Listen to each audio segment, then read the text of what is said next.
Anyways,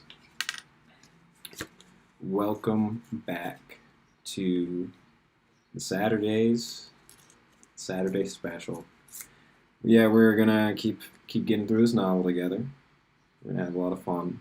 My computer fan's already threatening me, so sorry about that. We're just gonna have to deal with it together.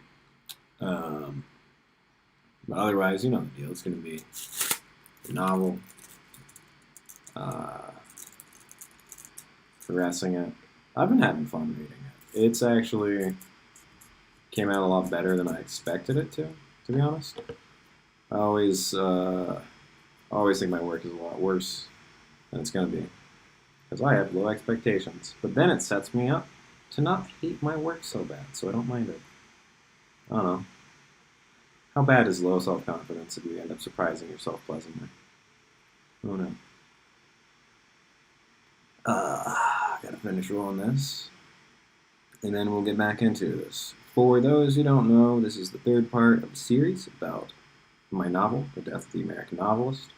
And this is just me rereading it for the first time in like a year, and also sharing it with you because I have absurdly long editing processes that take forever and mean that I never publish my work, and this is a way of getting it out there.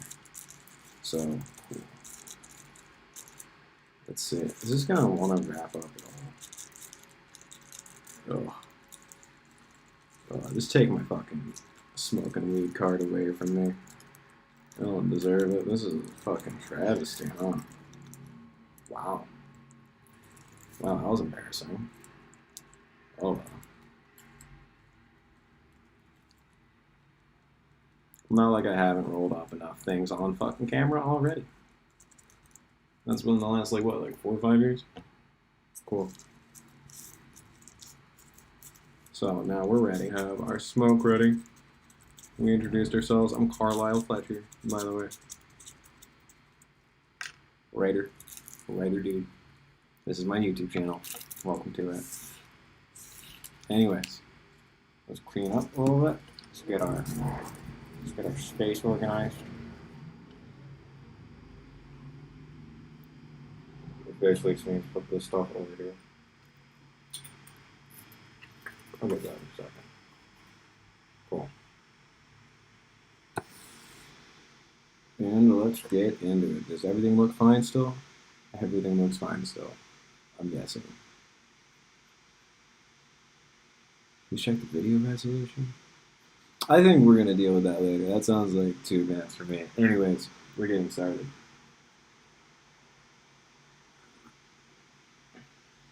Christmas gets lost in the business of the year.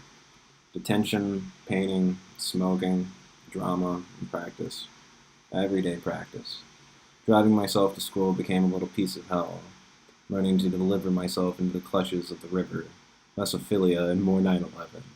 The most exciting part was tennis, but even that was more clipboard and management than it was playtime and refining. Our team was nothing under Stephanie. She watched everything from hand position to the arc of your swing, things which should have come down to preference. When I lost the privilege of team leader for a week due to disciplinary issues, the entire thing crumbled under her stopwatch and unrelenting short skirt.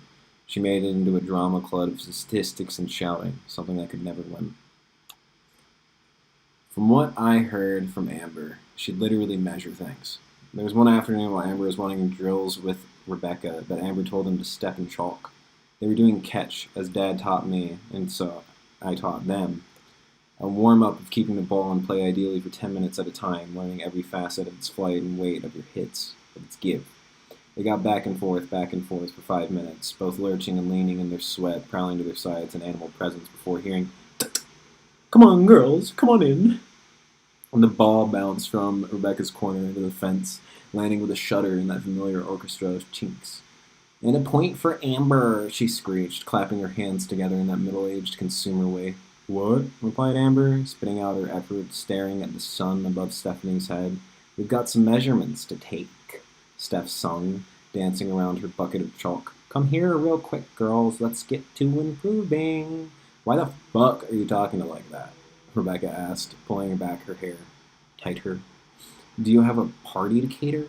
Stephanie laughed in the air with her bad witch impression and said, "No, but I do have a team to run, sweetie. So let's dip in the so let's dip those feeties." Jesus Christ! I take my work so seriously, so seriously. I want to die.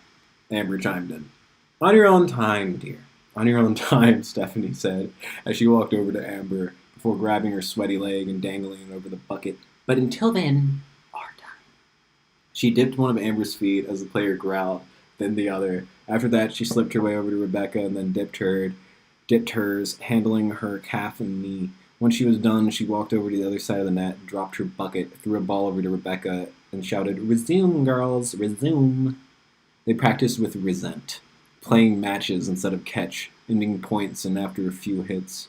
It was a heartless jog from side to side, hits more wrist than body, a silent game without pant or shout. As they play, grainy trails of sediment follow their step, dumping off their feet in gross clumps. After a few minutes, they complete a round of sets. I don't know grammar. And Stephanie calls out for them to stop. And then the bitch actually takes out a tape measure and defines the distance between paces and maps out the regions that both favor on the court, immediately criticizing Amber's diving backhand, one of her strongest strokes, and Rebecca's tendency for conservative footwork, which is what carries her ranking because the rest of her game is alright, but her fundamentals are godly. Stephanie even has the audacity to show Amber a stroke, taking the racket out of her hand and slowly making the movement of a serve, then a forward stroke, emphasizing the importance of those plays like she invented them. Then she walked over to Rebecca and galloped around her, trying to teach her how to take risk, like Rebecca doesn't survive in our school due to cocaine binges. After bitching at my players for a few moments, telling them the theory of how they should be playing, she then set them off to perform again, dipping their feeties and getting back on her perch next to the netting. They went at it again and played like shit, flaccid hits and skips instead of jumps. Under her guidance, everything fell apart. People started treating the team either as a social club or a penitentiary, depending on how much attention they received from Stephanie. Those who had her favor were chatting and getting lazy, disrespecting the slack they were given because of the lack of competence mixed with the leniency. Do you believe that I haven't looked at this?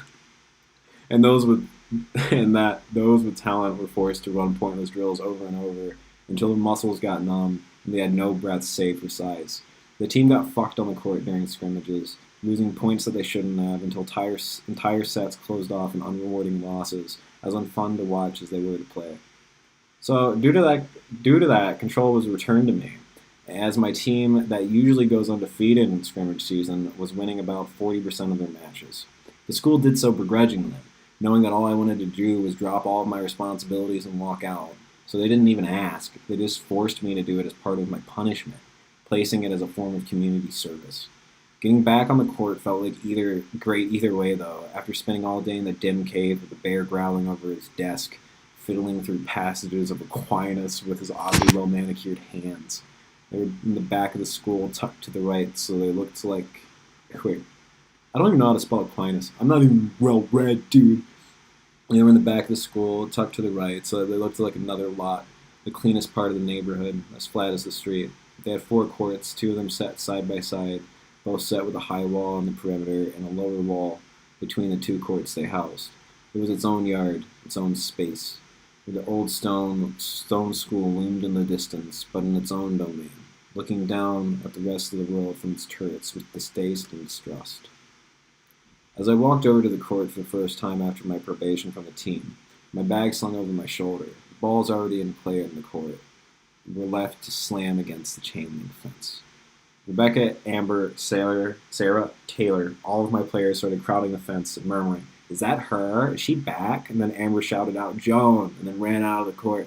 "Joan, Joan." "Amber," I called back, laughing. "Amber, Amber, Amber." She collided into me with a hug, her impressively thick-set muscles needing to strain so little to lift me dangling into the air, my bag swinging down to my elbows, smacking into her unflinching side. Most of the team had followed her and formed a ring around us, talking excitedly about me being back and how much they missed me, how much they needed me, all that. "There's no team without you," Sarah said in front of the blushing Stephanie. "I'm so happy you're back." Also, we've read this much of the book so far. Yeah, we're 25 out of 124.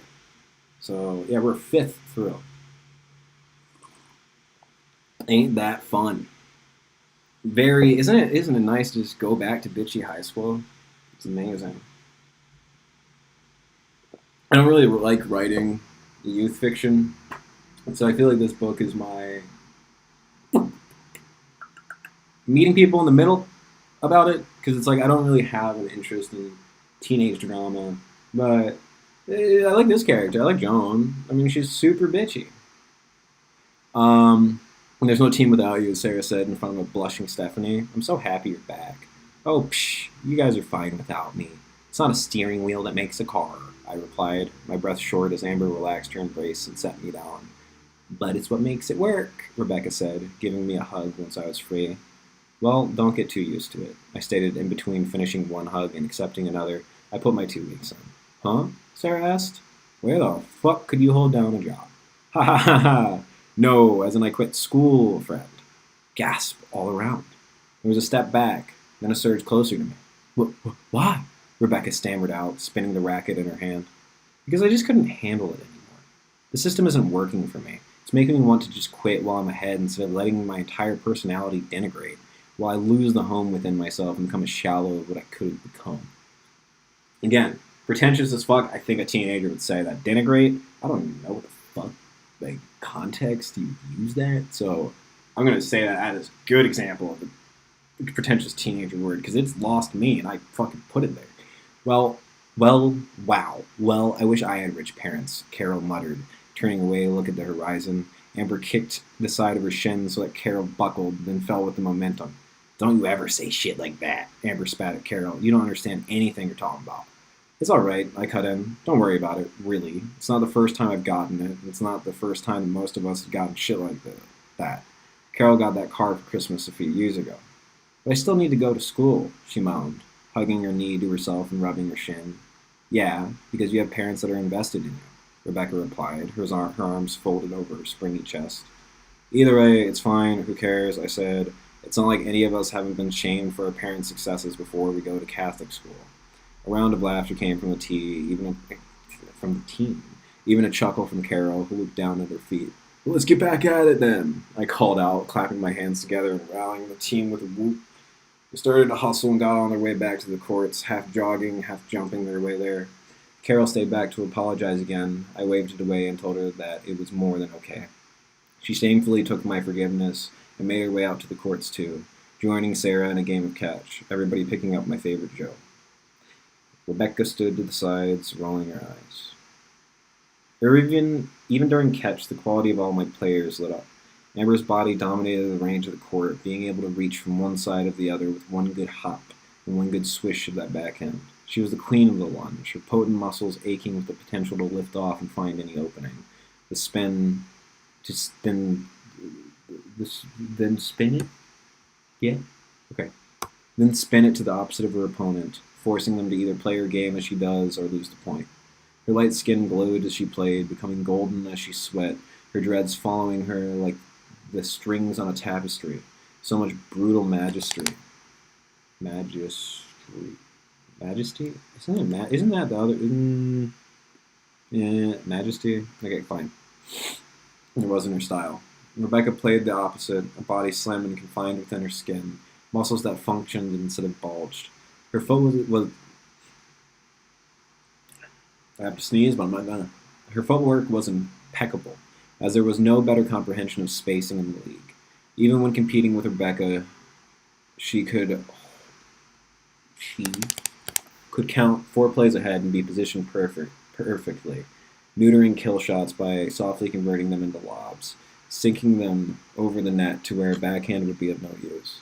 Her thin figure danced around like the perfect sub, knowing always where to place her feet and how to use her mouth, less screaming than moaning as she played, never letting on if she was more or less excited, merely playing a consistent game of footsies with this controlled moan that left you a little agitated, to be honest, a little wet. Sarah's game was one of serving as long as she was playing from a disadvantage she couldn't beat. There was something uncanny about her ability to size up her opponent's movements and options, like she could read their body types as if it was a roadmap. Her petite size kept her moving, like the knights in chess, forever in L's, predicting the active portions of the count so perfectly so long as she could set the rhythm. When she was playing a reactive game, she relied on her weaker senses for guarding, playing like a rook, moving in unlimited motion left and right, up and down the court, returning everything in ways that would equalize the momentum so that she could get the pacing again. The mood of the court was one of friendly improvement. No one played like a bitch trying to score during the drills, but no one was a bitch about being pushed either. The players knew each other and their limits, how to challenge their teammates without breaking each other. It was a symphony even on my first day back. Rebecca stood there, jaw dropped and head shaking. After an hour, the maddeningly bumper-stickered car of Miss Burns showed up, her summer hat still on while she drove. "Joan, you're back," she called out, while exiting her car, slowly walking out to me. Her gait was that of the 30-year-old with no children, a swinging saunter that reeked of confidence and unrealized potential. When she got close, she stretched out her arms fully before wrapping them around me, pulling me under her dirty shirt with crumbling sentiment and patches on her sleeve and shoulders.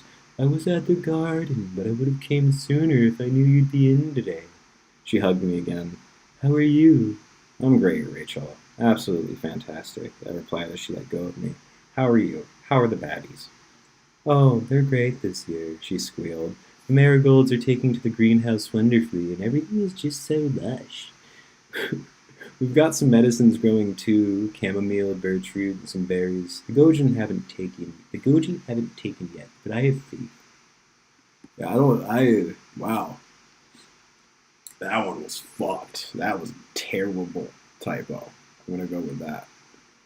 Uh, well, anything under your care I believe in, I replied, beating my racket against the back of my shoe.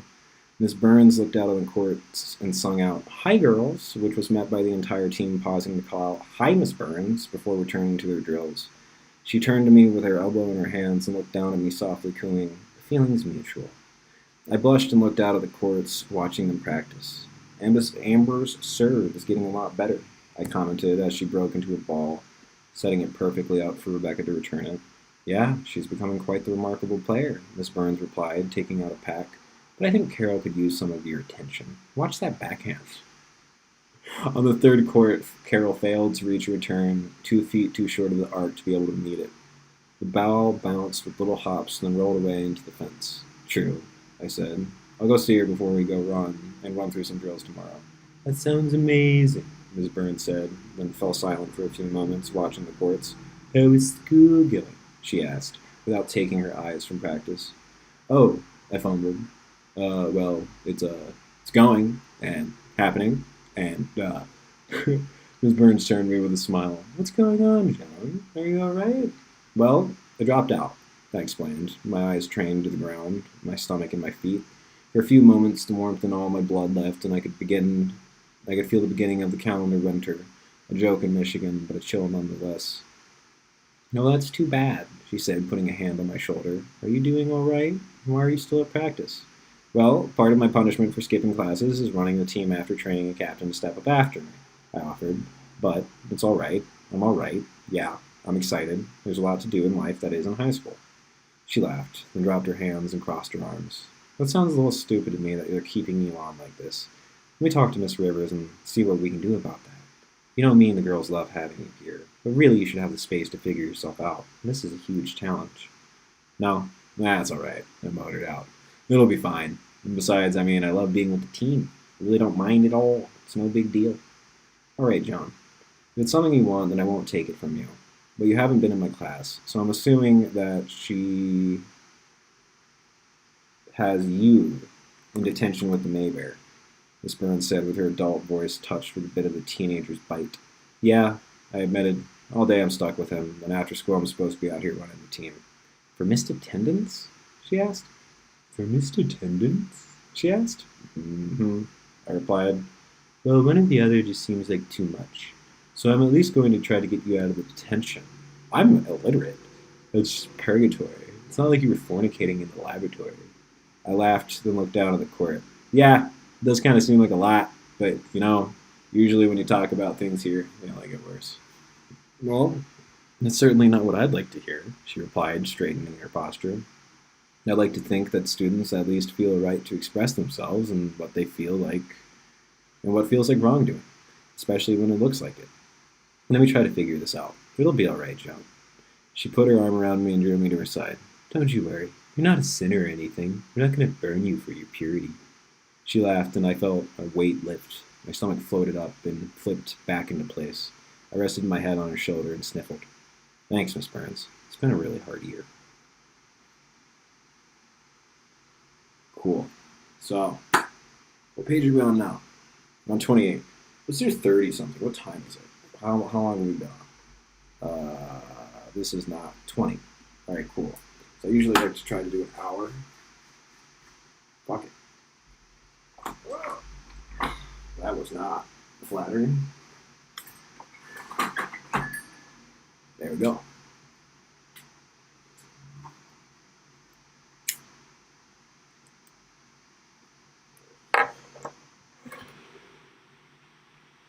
Towards the end of practice, the squeals of some half-broken ass transmission broke out across the courts. No one reacted to it, as is one of Detroit's native bird calls, so they continued running the sets they were working on. About half the girls were finished. The others still had some to sweat through. And the sound grew louder until Dylan's van could be seen, doing a hard right turn towards the court. A gross tan creeper van that he's had since forever. He waked up in the spot next to Ms. Burns' car. What up, doe? He called from the window, from the reek of cannabis billowing out of the death trap with a high school confidence. Matt waved from the passenger seat. Not much, I replied. So, Dylan... Brian?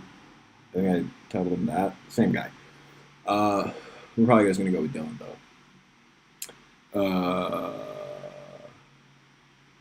Not much, I replied, waving back with a smile. We just have to wrap up here for a minute. Oh, all right, Dylan said. Well, we'll wait. Do you want to come in the car?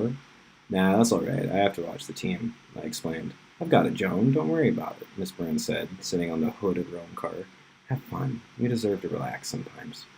Oh, thanks, Miss Burns, I answered, looking at her sandals, a bizarre choice for December, but uncannily fitting for the sickly hot weather that had rolled in, a dry heat that left us feeling more southwestern than Canadian.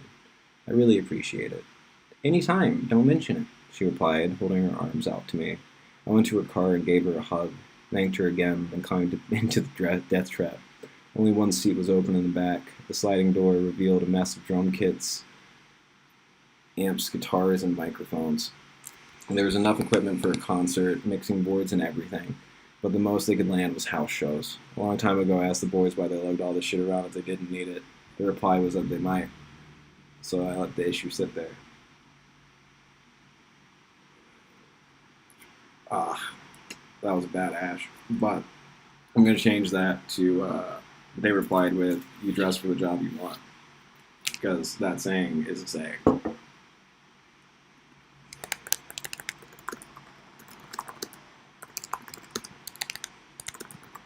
From the back of the van, the view of the court was choice.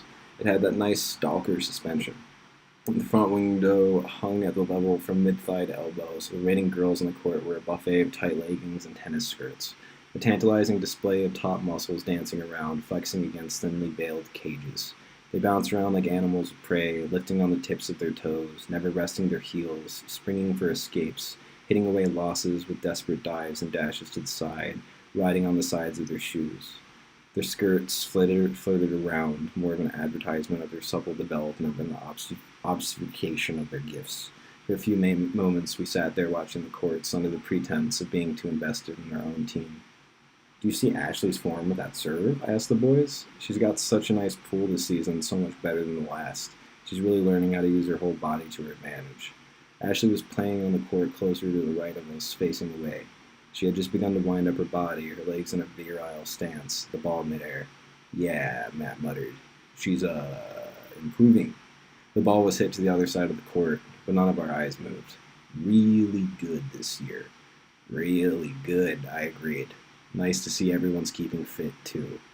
Ashley ran to return a lob and started backing up to a further corner in anticipation, bringing her ass perfectly in view of our vantage. No one's smoking too much to keep up with the game. Speaking of which, Brian coughed out.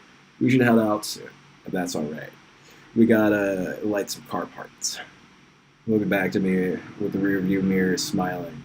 You know, Miss Burns doesn't give half a shit when we talk about cannabis, right? I said, returning my eyes to Ashley. I use cannabis for complicated reasons, but whatever. Well, whatever. It's good form. Anyway, show's over. We've had enough. He started up the van. There's still some good parts left, I whined. I'm cutting you off, Brian said with a brotherly smile, turned around, his hand on the passenger headrest. You can't spoil your appetite, or else you'll lose interest. But father, I've finished all my vegetables. Why can't I have my cake? I bitched out in the voice of a girl who still shits herself as we pulled away from the courts. You've had enough, he laughed, turned back around and getting back on the boulevard. Fine, I said, crossing my arms and looking out the window. The snow was completely gone now, and a thick, hot fog hung over the city. In the distance, the top of the fissure was obscured, only the bottom half of it visible, piercing the blanket hanging above the city like a support for a sleepover fort. We turned towards and drove closer, met it, then passed it. The city was filled with the after-school traffic, along with commuters. There was no way we were touching the highways. They had more traffic than Grand and Woodward could dream of. Always more people going past the city than through it. After we passed over the 10 buildings, the building shifted. Rolling down the street, the density changed from something that felt like a real city, complete with medical facilities, parks and cafes, even a theater, to the signs of an earlier people piercing through a layer of decay. Leftover storefronts, all boarded up, next to cute houses repainted and all windows replaced. Fields popped up on either side, turning urban neighborhoods into prairie housing. You guys ever think about crashing a car? I asked, taking the joint that was passed back to me. So, another thing about the use of sexuality in this book is the idea of, first off, it being threatening and it being uncomfortable, but it also being natural, because it immediately has to deal with being sexualized negatively. But then there's also like the fact that she sexualizes people and like does that herself. So it's like it's not a good or a bad thing. You know, it's like it's a complicated world that you have to live through and experience for yourself, and just sort of do with that. I think that sort of that itself is a theme that I think is kind of underrated in dating. I don't know. I don't think it's good to think of yourself as a good person or a bad person. I think it's good to think of yourself as a human and to think about the negative aspects of yourself and then learning how to make them not really manifest in negative ways. So, do you guys ever think about crashing a car? I asked, taking the joint that was passed to me. This is why you don't drive, Brian laughed, using the palms of his hand to turn off Grand onto a cross street. He shook his head and got on the car to hustle. No, shut up. Listen, I said in between hits. Like you never thought about it, just ramming full speed into something. Like what? Matt asked, elbows against the window, head in his hand. The light tousled his hair darker, his shaggy mop looking 0 parts blonde. Like a pole or wall or another car, I said, touching Brian on the shoulder before passing the joint up to him, laying my feet up in the middle of the van. Just full speed into it, and see how it crumples your car, how much a car can take. Like the feeling of punching cardboard on the side of a wall. And whose car? Brian asked, whipping around the 4-door in front of him, which didn't have a speck of rust. How would you get the money to pay for an accident? Well, you could steal it, I shrugged. The money? Matt asked. This sounds like a whole thing just to crash something. No, I laughed. You could steal the car. And then what? Crash it and go to jail? Matt replied. No, it's just a fantasy, Brian said, doing a California stop at an intersection. So I don't think it's too serious or anything like that. And okay, yeah, I've thought about crashing some cars before, but it's not something I'd like to talk about while driving. Matt took the joint and scratched his beard. Well, okay, that's something. Why do you think about crashing it, though? I asked, pulling myself up behind Brian, my hand wrapped on the shoulder rest, my ass hanging over the music equipment, half in a ballerina pose. What gets you into it? Is it a frustration or a lack of control or what? Brian chuckled and shook his head. For me, it's just about the relief of tension, of freeing what is always surging beneath the skin, spending every day racing and racing beneath our skin. It's about getting things to be a little freer. Right, exactly, I said, grabbing a smoke. I always imagine it as needing to fly, or I need to see what's above us, what's beyond the perception. If I can go fast enough or hit something hard enough, maybe my vision will fly out of my body and I'll get to experience life without the restraint that is myself. Or maybe my mind could just be free from the labor of working so much of being me. Just want for something like Novocaine, for the experience of existing. Yeah, Brian said. It was quiet for a second. Yeah, I get what you mean. It's hard to live out here. It's hard to be. There's nothing to do really when things get to that point that you're in a cage, going from cage to cage, doing the things that each cages are designed for. It's just like you just want the time and space to be yourself. To finally get the right to be flesh and blood. But don't. Right? Alright, so there's some minor editing. Probably, yeah. It's gonna be shitty.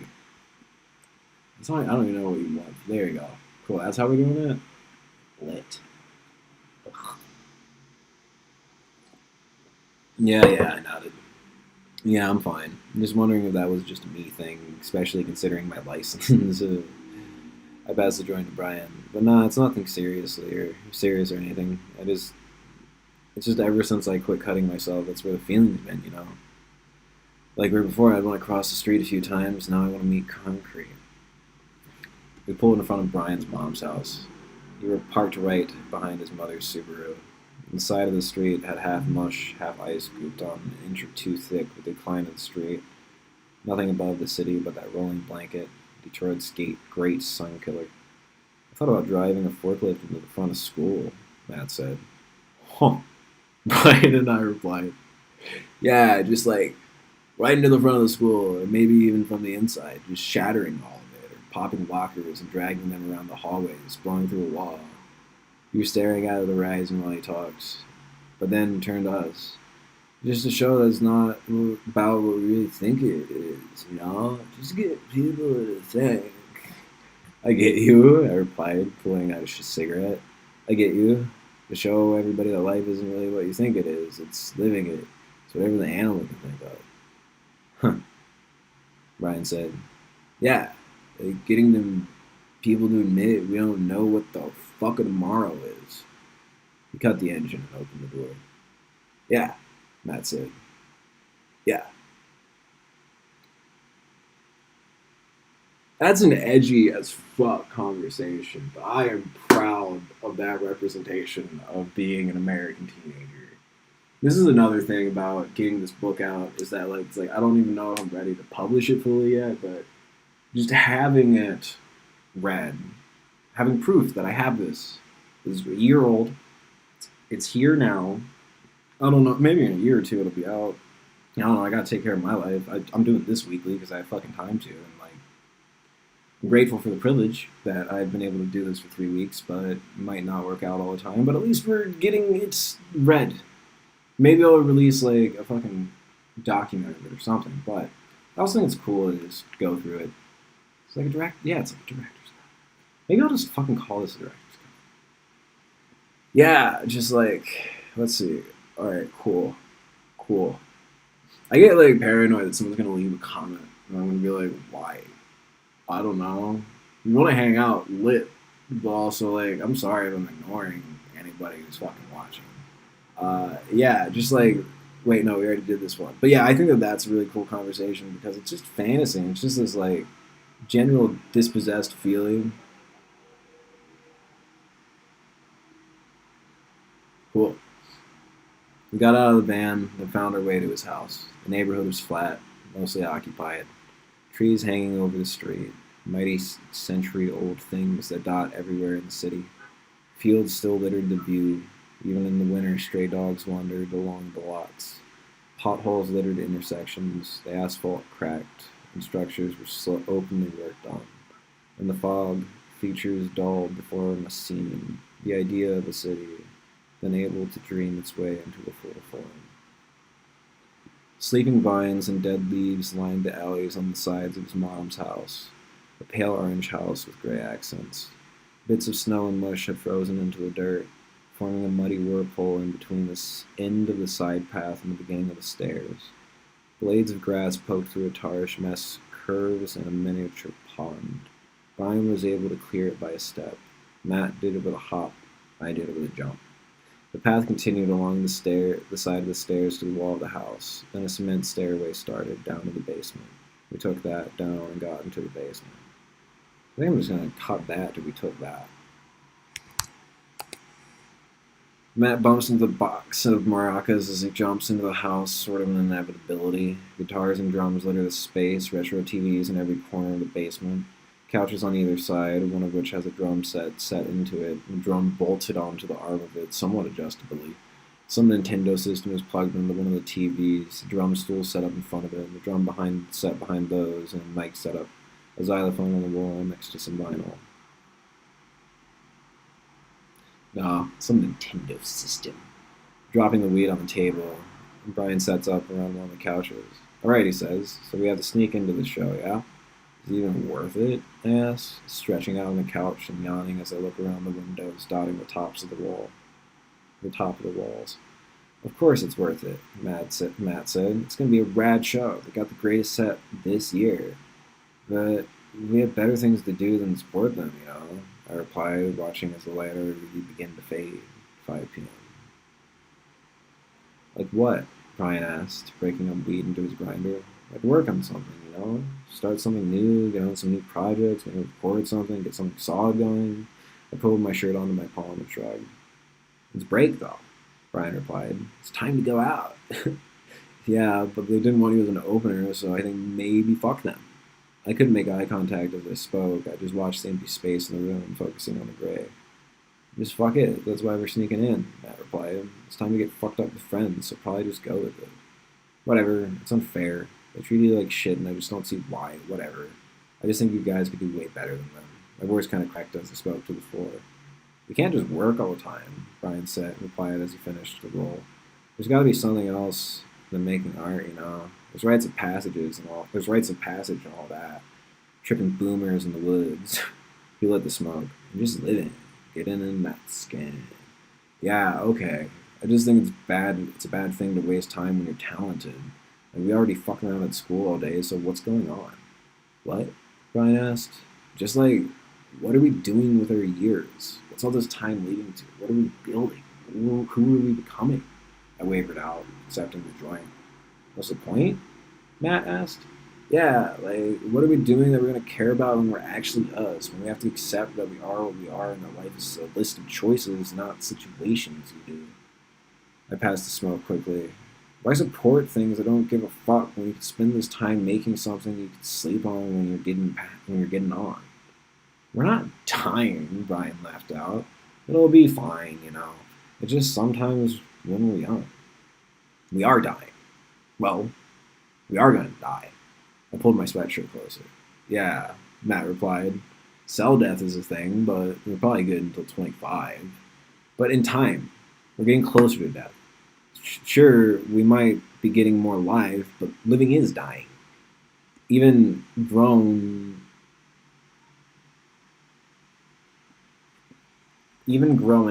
is on the arc towards the end. It's a time thing. When you hit a ball, it's still losing momentum on your side of the court, even if it's in its rise.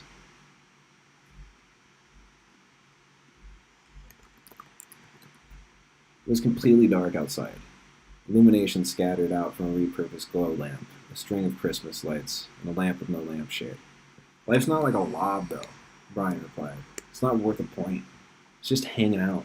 It's just catch. Oh, I said. It's just catch. He powered up the Nintendo and put it in some.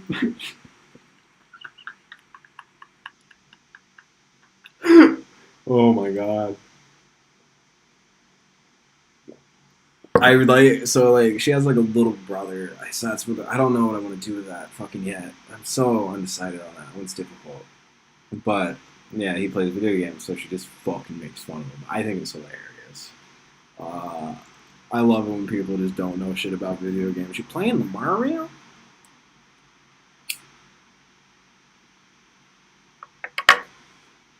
The sound effects were of a playful string section, tropical drums, and insistent energy. The visuals broke through in powerful saturated greens, yellows, and whites. Blue, too, the ocean all around, but none in the light. Everything baked out in this complete sunlight. Most noticeable is light when reflecting into shade. Other than that, almost clear. He started throwing pigs and children. Yeah, nothing's too serious, Brian explained, taking a smoke. This isn't even a part of the game. I just like seeing their bodies get knocked around. That's what life is like. Stories are just made up. Matt started tapping on the couch. Okay, I think so. I'm gonna make them. I think I'm just gonna make that band Merchant Ships.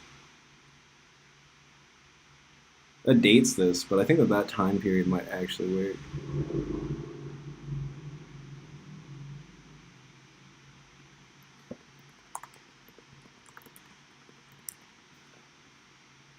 Yeah, cool.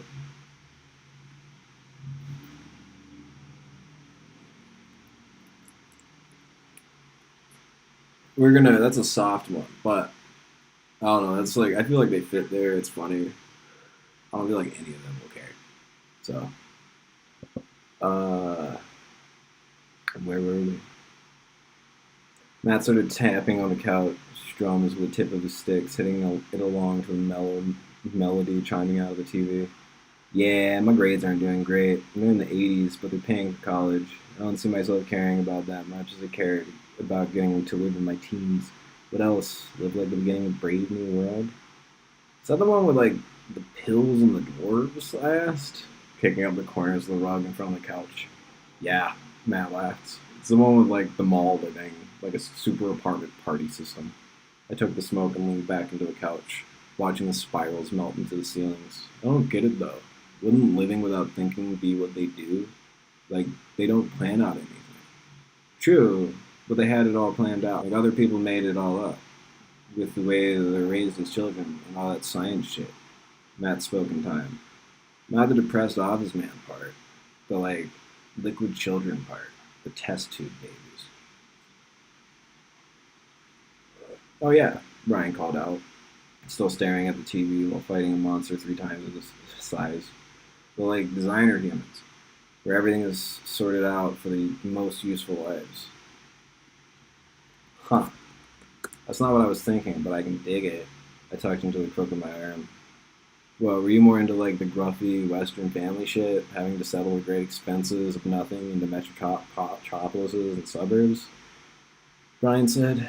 Nah, I was more thinking like I pulled out a cigarette and rolled the filter in my fingers. Like some Japanese monk or like an ancient one.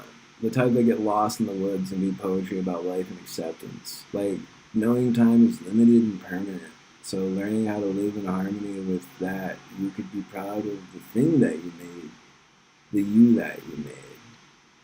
Yeah? Okay, Matt said. But that me needs to have fun, so we're gonna go to stupid parties. Right, Ryan replied.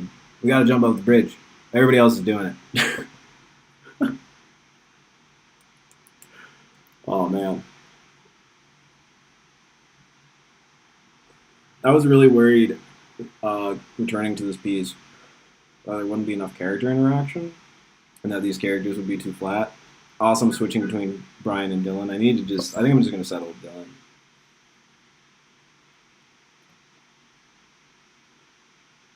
Matt might be Jack. We'll see.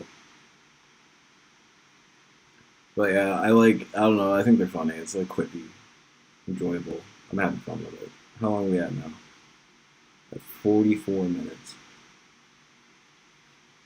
Earthquakes, car crashes, airplanes into buildings, train wrecks, forest fires, raided cities, bombs, all relief in the trappings of the worst reality.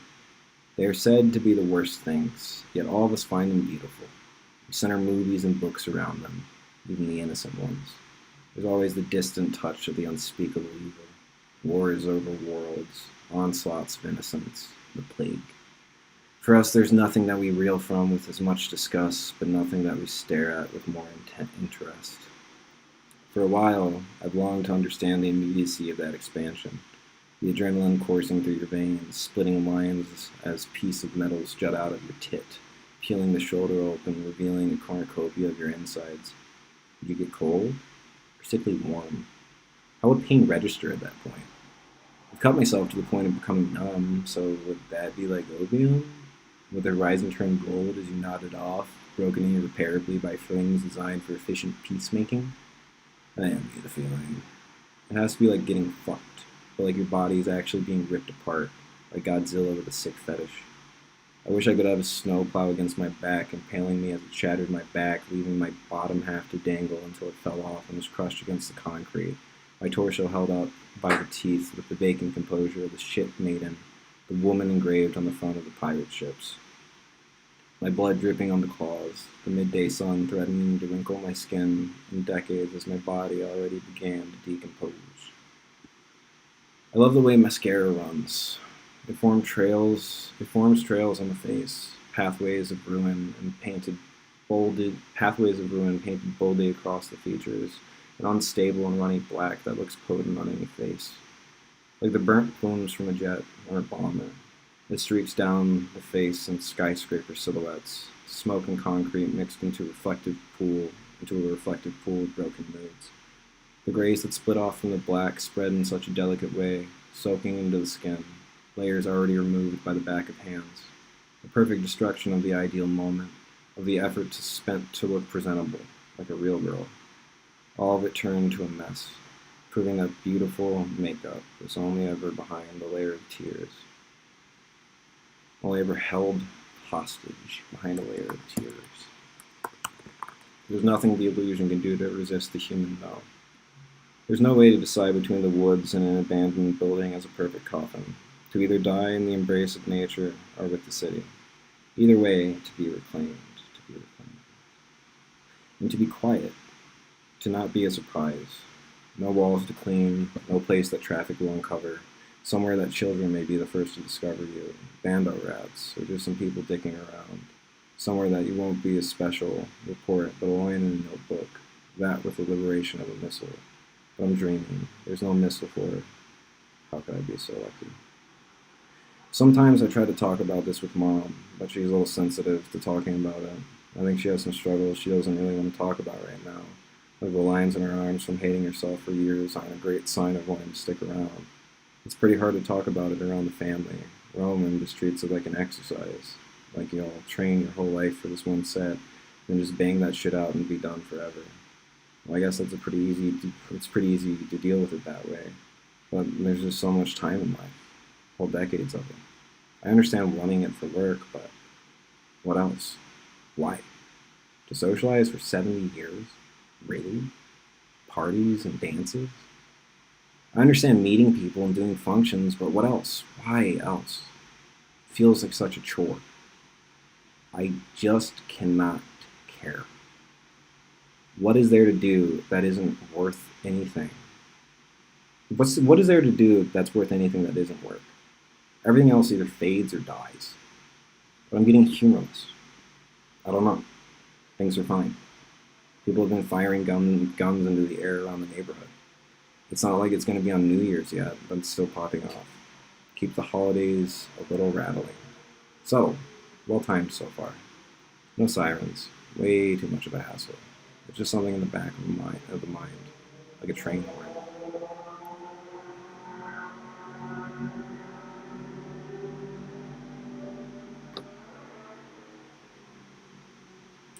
This is the first year without Dad. I miss him. That doesn't do enough. There aren't the words for it. He was real. I promise.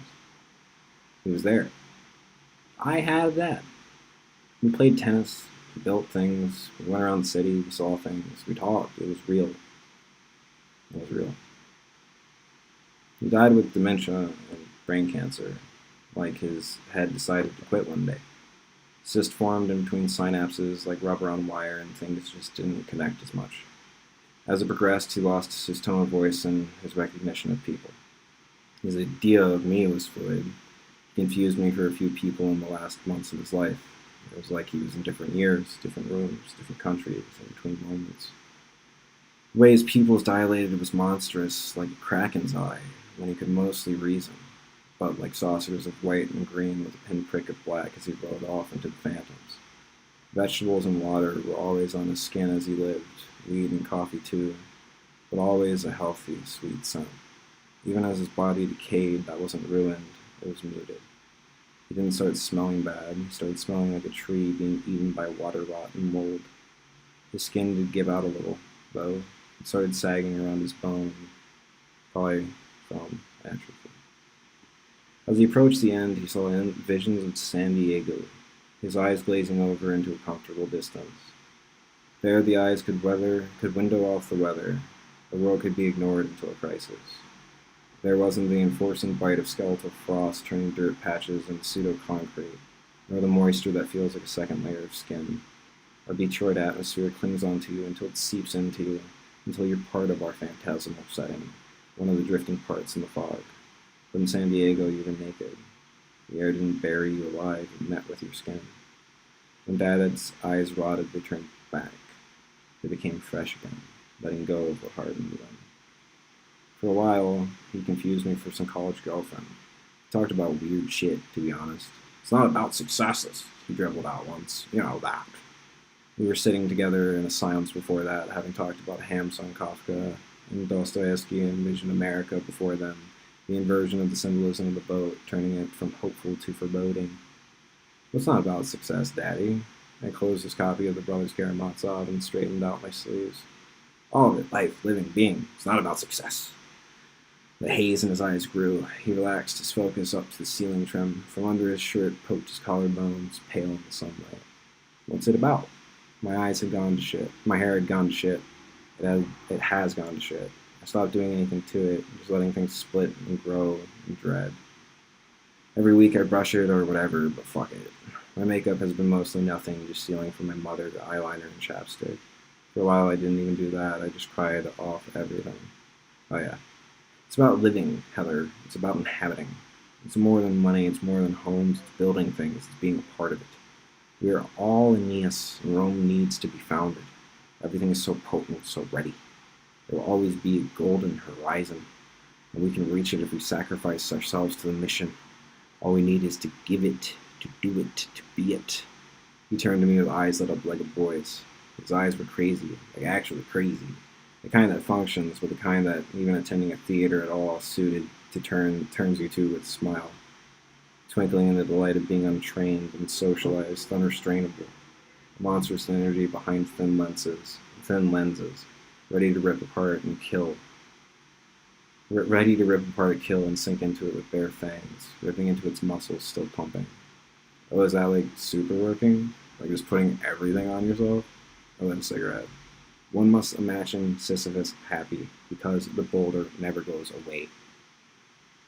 Better to suffer for something and suffer for it well. At least get to the beautiful view. What else?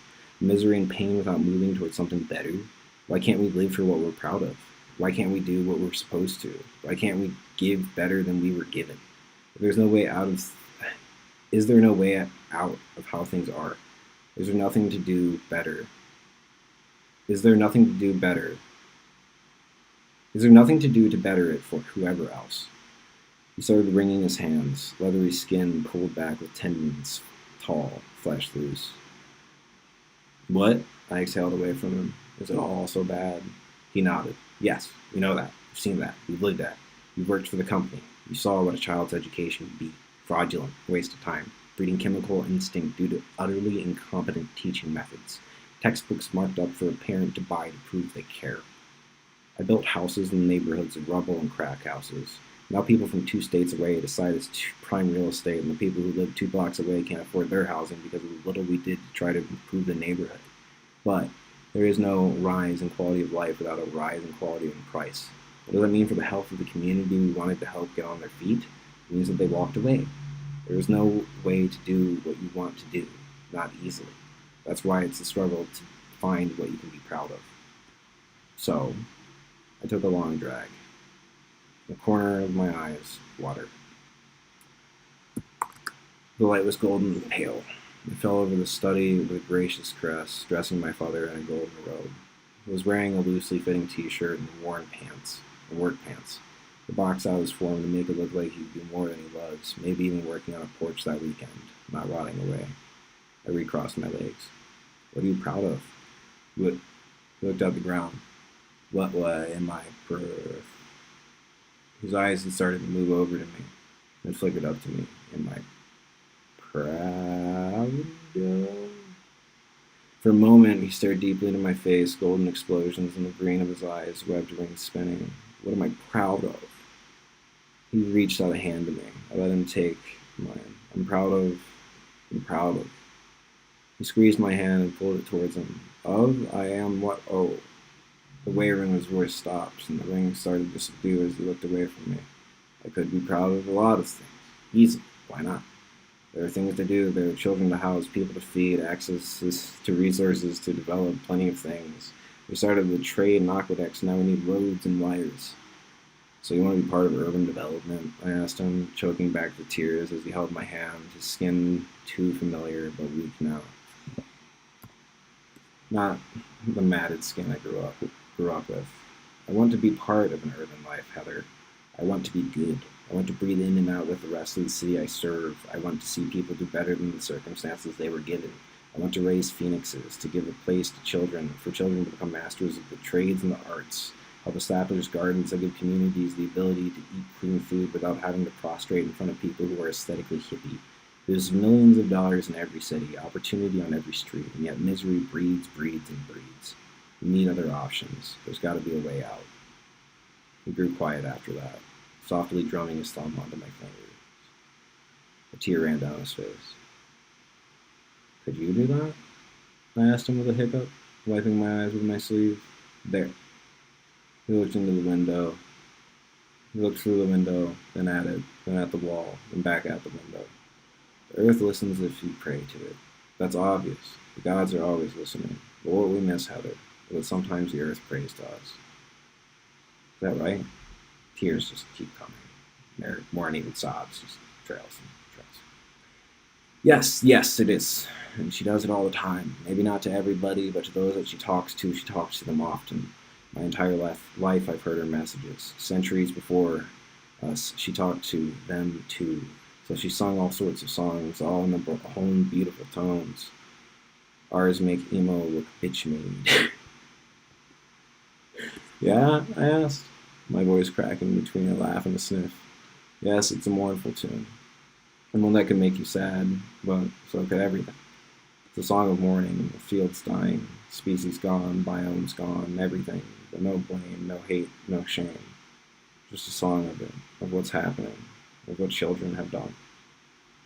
The earth harbors no ill will for her woes. She does not blame us for being kids. She begat us. The blues and the greens in his eyes could never settle. There was always a play between them, sometimes gray, sometimes gold, half tones. Does she haunt you? I squeezed his hands. No, he turned to me. She loves me. She loves everybody. She's just sad about how that's not enough for her beloved ones to stop killing her. I'm one of her happy children that feels her death in my own chest too. My veins feel empathy for the vines. I know we're burning everything, that we're paving over our lines. It makes it different. You learn to either play in the light of the fire or cry with your mother. Both are beautiful options. His beard never grew in right. But it was a weird gray in those days, almost a blonde gray, wispy. So can you sing to it? What is it like? How do you talk? How do you know it's her? Does she know it's you? I wanted to be the person that he remembered me to be. I wanted to be young with him, to be away from all life had given us. I wanted to trade the blood we shared, the SUVs, the fire, the 5 bedrooms, the tennis courts and Catholic schools for the misery of his youth. To go into school in the desert, to taste the boredom of easy living, to listen to the aimless gnashing of jaws all night, to imagine better futures. There's nothing to do with the desert but build. It's where the true dreamers live.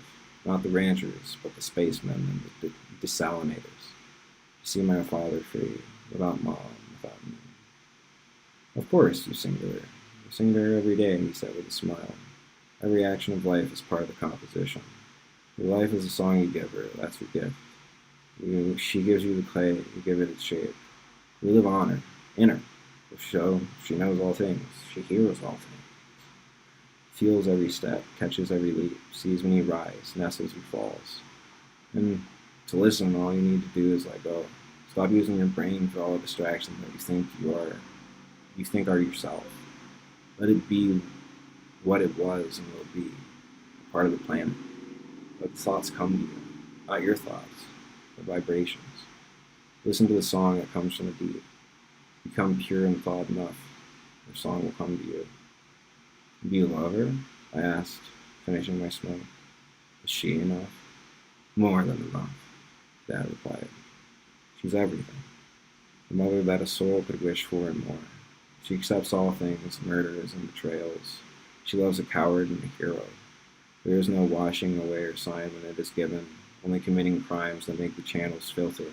But it is rare that one of her beloved do so, and all it takes for a cleanse is for the ego to die the true death. What does it take to die the true death? Already I reached for another smoke. It collapsed itself, he mused. Down. What? I had to do everything with one hand. So I used the full reach of my digits to open the pack, pull out a smoke, and get the lighter out of my pocket.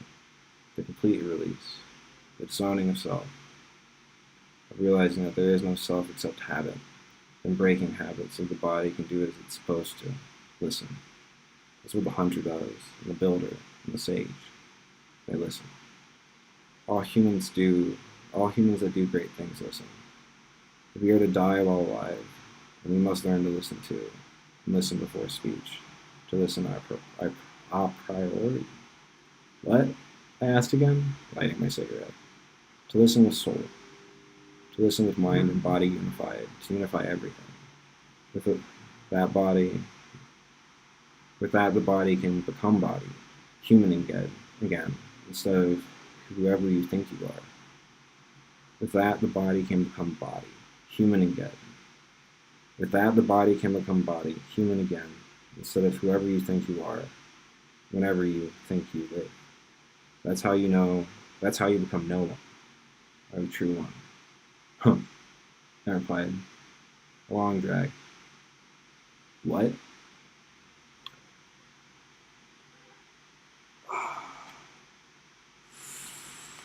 That was fucking... I really like that part. This is my favorite section that we've read so far. By far. I think it's cool to go in with like the sort of... I feel like the expectations sort of reach an interesting point where it's like kind of looks almost smutty, but then it gets into like a very... I'm gonna say I would consider it some touching conversations. I think that I like the friends, and I also like the family dynamics in this book. So I don't know. I'm just proud of this. It's like, I don't know. Family drama is kind of like a rite of passage as a writer. This is about to end too, because the computer's gonna die. But I'm about to give it like just a second. Yeah, I do like a lot of that. I can't believe I wrote that a year ago because like I stand by that shit, dude. I am a novelist. It's my favorite. I don't know how to say what I mean other than through mediums like this. Because when you assume the imperfection of character, then you can like get into, I feel like, something deeper in expression. I don't know, I like making people. You know, it's kind of the idea of being a writer. It's a character study. I guess that makes me like a psychological writer, but I think it can be interesting. I also like this as the people who try to give their kid wisdom, you know? Because like you can have all the right thoughts, but like you're just telling your kid healthy stuff, it doesn't translate. Like, you know, you gotta raise them. And it's like I like the character of the dad, but like obviously he's super fucking flawed. Everybody in this book is flawed. That's the point. The point is that there's no good guys. What is a good guy? I don't know. I don't like plots with villains, but I also don't like plots with heroes. I just like neutral characters. I like, life's complicated. Everybody deserves good minds.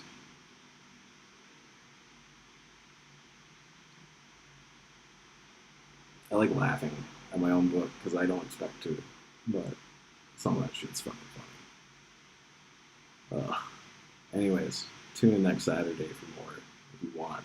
Otherwise, it'll just be on the channel. Thanks for watching. Thanks for hanging out. It was really fun. I'm enjoying it.